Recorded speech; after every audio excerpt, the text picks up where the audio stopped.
My name is Gavin Armstrong and I work for Positive Life Northern Ireland, which is the only HIV-specific charity working in Northern Ireland.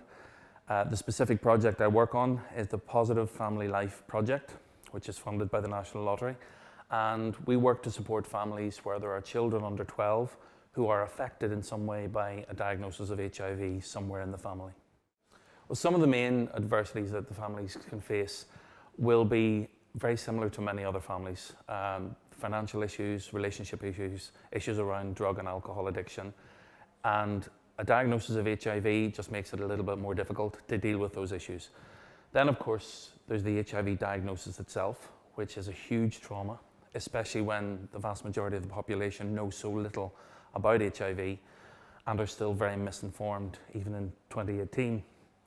But also we have a number of families who are asylum seekers or refugees, and they're coming to us from parts of the world where they're bringing some severe trauma, which we can only imagine at. And then they come into the country and the first thing that happens is they're tested for HIV and they're told they have an HIV diagnosis. So on top of all their other trauma, they have this new trauma to deal with. And we have to find a way of giving them the room and giving them the space to feel able to deal with that trauma.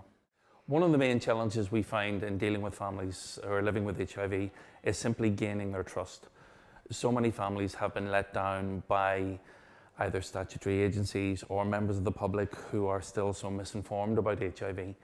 And they come to us and we tell them what services we provide, and they look at us as simply another organisation which is making promises to them. So we quite often have to work at gaining their trust. And that can take some time, especially if families are coming with other traumas. The other thing that we have to deal with, and which is very difficult to deal with, is sometimes some medical staff or other statutory agencies will be demanding that families work with us on a particular area, but sometimes the families aren't ready to deal with that particular trauma, with that particular area. And trying to make people realise that we have to give families time can be a challenge in itself. Trying to get everybody onto the same page and making sure that we're all working together, because the most important thing in this is that every organisation involved in a family must work together and must be on the same page. There's no point in working in isolation, because the families need to have some kind of cohesive structure in their lives. Many of them are coming to us from broken homes or from abroad where they've suffered severe trauma, and they need something which they can rely on, a service they can rely on, people they can rely on.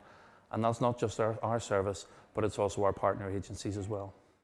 The main thing that we've learned is that we need to be ready for our families to be ready. That sounds like a strange thing to say, but what I really mean to say is we need to be prepared for anything. We have no idea what the family is going to tell us.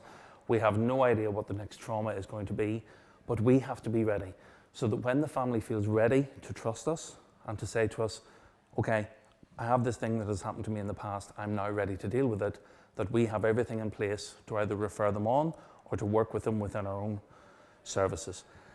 And that is something that we need to take care of ourselves. And that involves taking care of our staff and making sure that we have a process in place to look after our staff, to make sure that we are keeping mentally healthy. Because if we're not working at our best, we can't give our best to the families.